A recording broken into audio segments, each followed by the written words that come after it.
মৃত্যুর কারণ হচ্ছে ২ জন। এক হচ্ছে শাবনূর, আরেকজন হচ্ছে চিত্রনায়িকা শাবনূরকে নিয়ে সাম্প্রতিক সময়ে করা একাধিক ভিত্তিহীন দাবিতে বেজায় ক্ষুব্ধ হয়েছেন এই টালিউড তারকা। সম্প্রতি এক সাক্ষাৎকারে রিজভী আহমেদ নামের এক ব্যক্তি শাবনূরের সঙ্গে তার অতীত প্রেম ও বিয়ের দাবি করেন। তবে এসব বক্তব্যকে সম্পূর্ণ বানোয়াট, উদ্দেশ্যপ্রণোদিত ও অসত্য বলে উড়িয়ে দিয়েছেন অভিনেত্রী।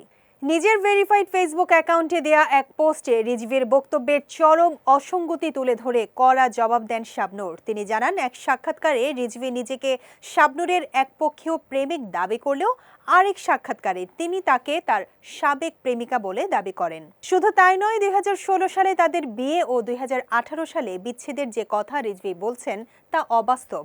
শাবনূর স্পষ্ট করে জানান, ওই সময় তিনি যুক্তরাজ্যে যাননি, অথচ রিজভী সেখানে বাস করেন।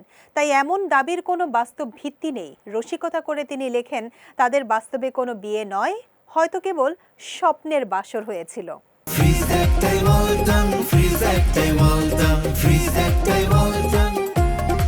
অভিযোগের তীর এখানেই থামেনি। রিজভী প্রয়াত অভিনেতা সালমান শাহকে ঘিরেও শাবনূরের দিকে আঙুল তুলেছেন।